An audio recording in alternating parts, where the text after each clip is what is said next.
Greetings and welcome to the latest episode of Preserve the 80s. I decided to make this video because I have a very important message for you. Until all the coronavirus stuff passes and restrictions and such are not in place, if you go to a buffet, you have to temper your expectations a bit. I tried going to a buffet about 6 months ago, and it was horrible. But I heard that a lot of the restrictions have been rolled back and things are going to be closer to normal. So I went to a Asian buffet in hopes of gorging myself. But when I got there, it was open, but they didn't allow self-service, and the people who were working there couldn't really understand my requests too well. So I was getting plates filled with items that I didn't want, and the items that I did want I was not receiving. And they only had one person to work all the islands, and I don't blame them, but it's just an unfortunate situation. But the result was a lot of cold, dry, crusty food, and I was hoping to have some Chinese donuts as part of the plan, but that did not happen. They could not understand what I was asking for, and they kept giving me noodles, which I don't really care for. And they don't really make much of a dessert. So I'm not saying don't go to the buffets, but you're probably better off. I mean, they do need the business, and I don't want to take that away from them. But you're better off ordering out, making it a takeout order, or just getting one of those big to-go plates, because you're not going to have a good time if you go there for a meal in person. Now, I may not be a Boy Scout, and I was never in the Boy Scouts, but I do live by the motto of be prepared. And that's why I always have a plan B. In this case, the plan B was Lino's. You have heard me extol the virtues of Lino's before, particularly the Big Lino sandwich.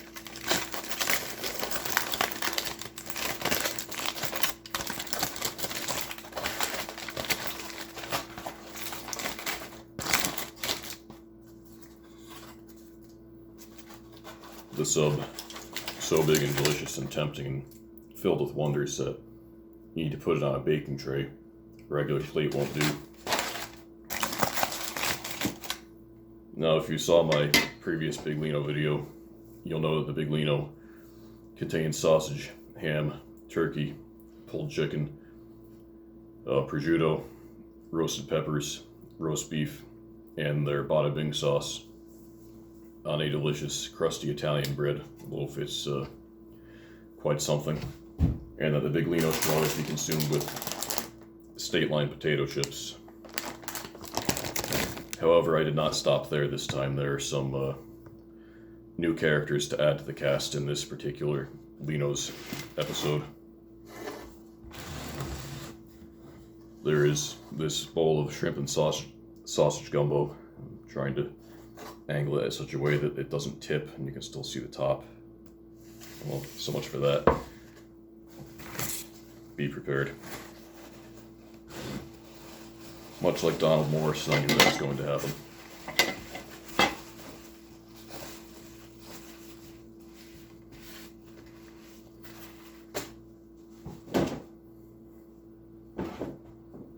So we have the shrimp and sausage gumbo, and we also have this large Italian soppressata.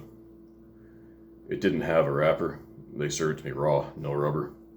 But you know when you get it hanging like this and have the twine around it and everything, you know you're in for some authentic Italian goodness. Canada Dry. And they have their own house-made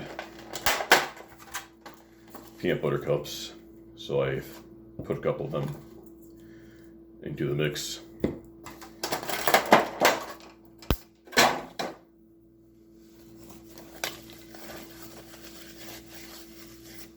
And that was tape that was originally around the wrapper for the grinder, or sub, or here, or whatever regional term you might happen to favor and use. So I guess we'll start with the gumbo. Hope I don't burn myself.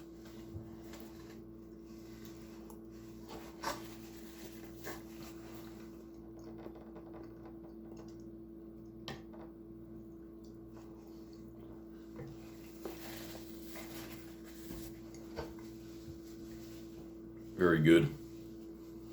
I need to heat it up a bit more. It's kind of lukewarm, but it delivers. It has shrimp, sausage, rice, celery, 3 kinds of peppers. I don't quite feel like I'm in New Orleans, but it's not a bad day trip. Let's get into the big Lino a bit.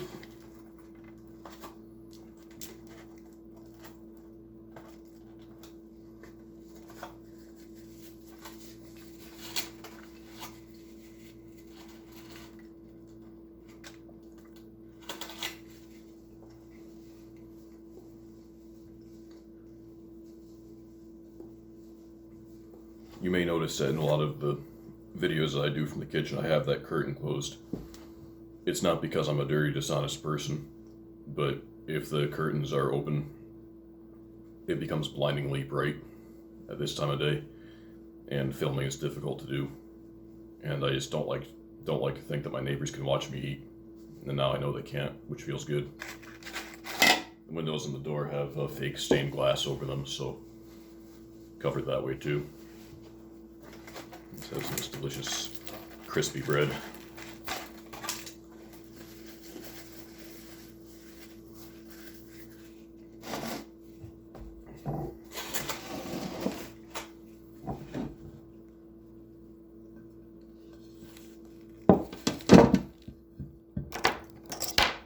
I need to invest in one of those plates that spins around so I can more quickly access my different foods without having to shuffle them around like I'm playing 3-card Monte.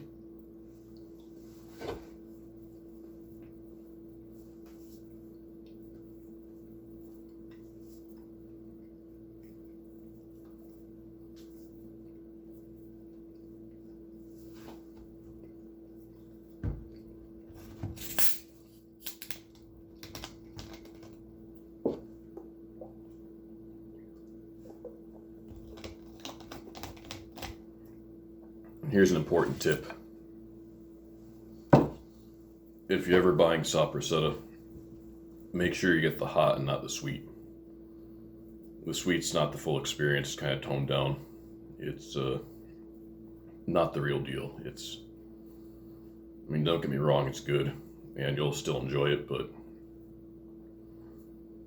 it's sort of like going down a roller coaster at 5 miles per hour to take something away from the experience.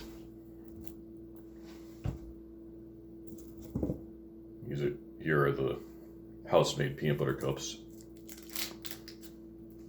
Normally they're not quite this large. I usually buy them in a package where they just have smaller ones. There's probably about 10 of them in there. But these are pretty big. And I think I'll have to eat these with a fork too, because they're already kind of oozing on me.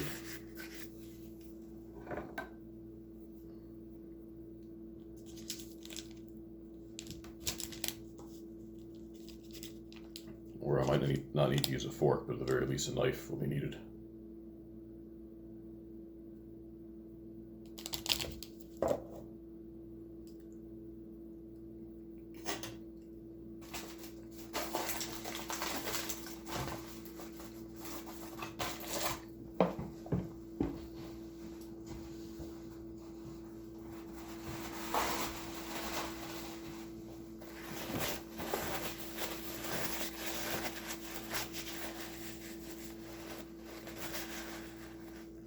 Heavenly.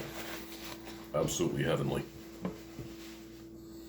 Sometimes it pays to have some physical deformities. Most people cannot reach their kitchen counters from their tables when the counter is as far from the table as mine is. But thanks to my abnormally long arms, I can make the stretch and get my paper towels to wipe myself in case of wipe my face and such in case of spills, which will happen from time to time. I'm not going to use just yet because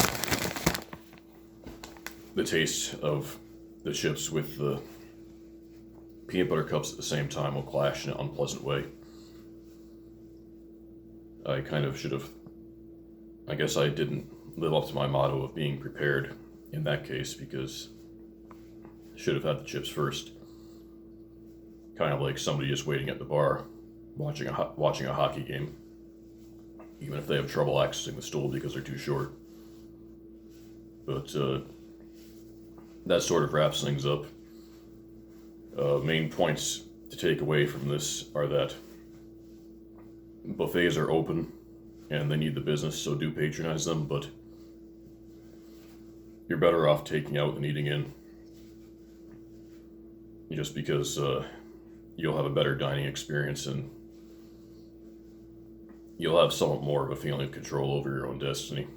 I mean, when the buffet tongs are taken from your hand, there is a definite feeling of helplessness there, and I don't want to feel that again. The second is to, if something goes wrong and a meal doesn't turn out as you expect it to, have a backup plan. Go to some place like Lino's or whatever your nearest purveyor of Italian delights may happen to be. Or if Italian isn't the way you feel like going, there's any number of other places you might eat, but the point is, always have somewhere to go if the road to your original destination is blocked in some way. And now I'm going to continue eating, and I will end things here and bid you farewell.